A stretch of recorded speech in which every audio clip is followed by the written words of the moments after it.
Everyone, I'm Olivia. I'm going to be helping coordinate the Great Waters Challenge project this year. I was in all of your shoes last year. I was a youth advisory board member on the Great Waters Challenge when it was a pilot project, and it's just been a great time.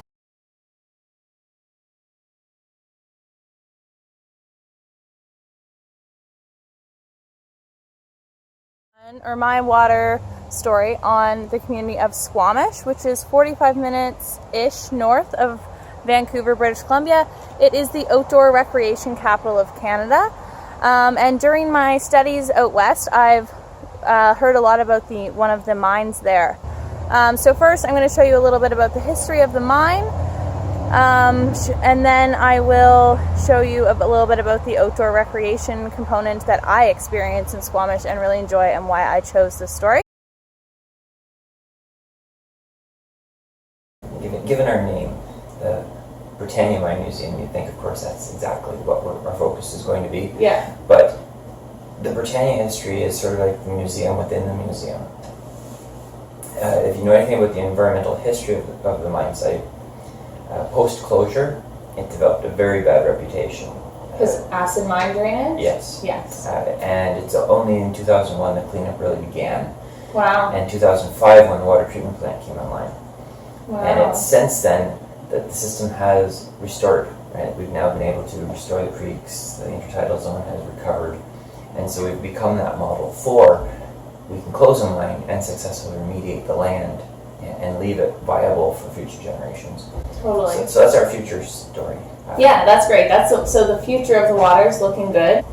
If we were to pull up historic records and look at how they talked about the geology here and the geography here, one of the things they would talk about is the natural deep water port here. Okay. And when this mine opened, this was completely isolated. It was multiple days journey over the mountains from Vancouver if you didn't come up by water. So having the deep water port was certainly helpful for being able to get things in and out. Because the road wouldn't have been there. It wasn't here until the 50s. Wow. So the water was essential for transportation. We also were generating our own power in the first years with a series of dams built up the hill, up into the mountains, through the valley back here. And they did reuse water in some interesting ways. So there's sometimes water outflow from the powerhouse down here would go into the mill for the flotation process. So yes, a fair bit of water was used in grinding and separation. And they had an outdoor pool, which they took pride in the fact that it was the earliest opening outdoor pool in Canada. The way they managed it is they were using the water from the powerhouse outflow, which is heated because it's going over pellet mills and it's getting heated. So they had warm water coming off the outflow from the powerhouse flowing into the pool. And they didn't treat the water with chlorine because it was a constant flow. So the water is just constantly flowing through the pool. So Squamish is the outdoor recreation capital of Canada, and I think spending some time here lately that a big part of it is to do with all of the bodies of water that it has here. A beach along a tributary of the Squamish River.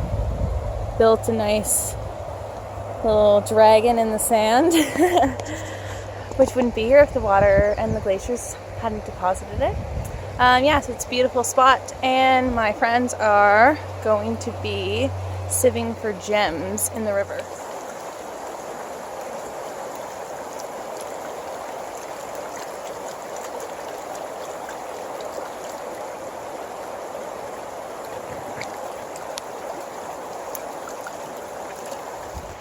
So that is one kind of cool water-related activity that's going on in Squamish this weekend, for me anyway. So much outdoor recreation I see going on here has to do with water.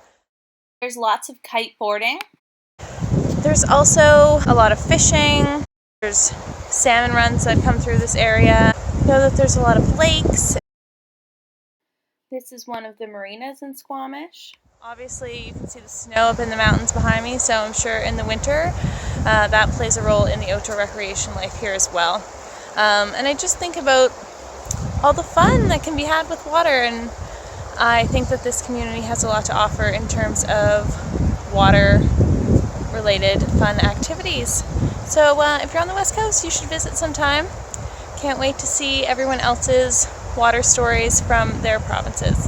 Bye!